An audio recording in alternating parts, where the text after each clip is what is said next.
The Half-Life universe is exploding right now. We are less than 1 week away from the official Half-Life 2 anniversary, so be ready for a huge update to drop any day from when you're watching this video. That's not even it. The Project Borealis prologue is releasing right now. If you have been waiting for this project since 2017, you now get to try out the movement and gameplay of a Half-Life project in Unreal Engine 5. This prologue will let you explore the iconic location of Ravenholm, but while it's covered in snow. To switch things up before we go into the rest of the good news, unfortunately, Tony Todd, the great voice actor of the Vortigaunts from Episode 2 and Half-Life Alyx, has passed away on November 6th. Stay safe. Likewise, and farewell. It has been an honor.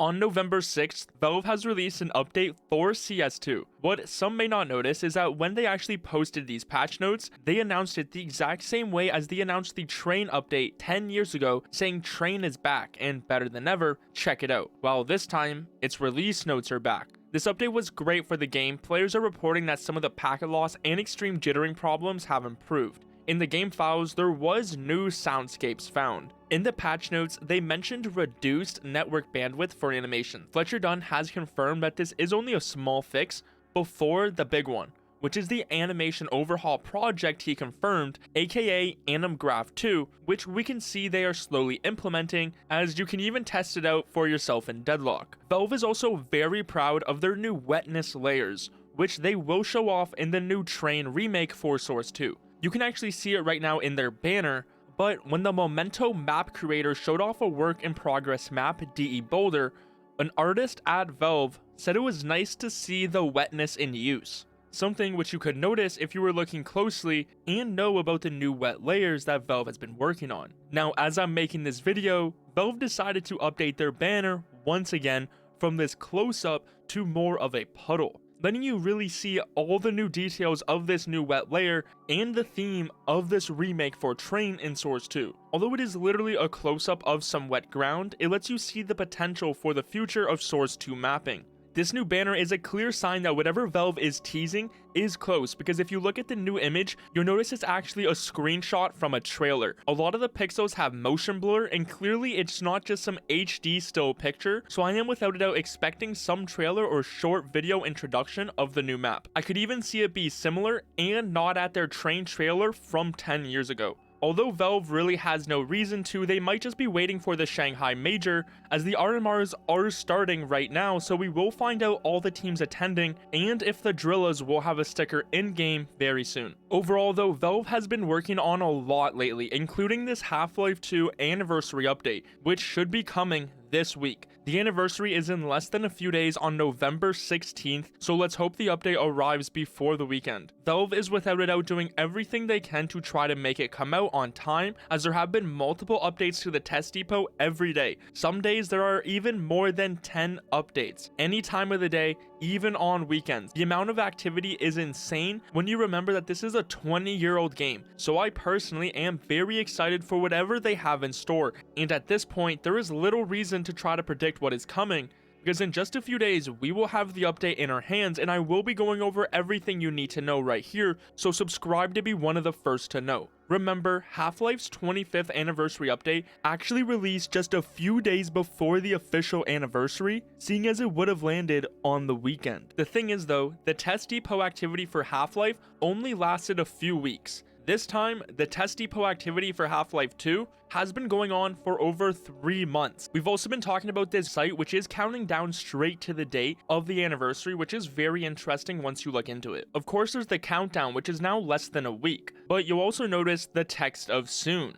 When you click on it, the text actually goes red and says civil protection. I mean, that seems pretty neat, but when you paste it for a new page, it brings you here. This page is for authorized personnel only. Only individual access to this computing infrastructure and or network without proper authorization or beyond the scope of granted authority is strictly forbidden. Be advised, all transmissions and activities may be monitored to maintain the integrity and security of electronic communication resources. By utilizing this system, you consent to such monitoring. Any evidence of misconduct will be reported to law enforcement for swift and severe punishment. compliance is mandatory, while this bar fills up and says fetching civil protection manifest from Citadel.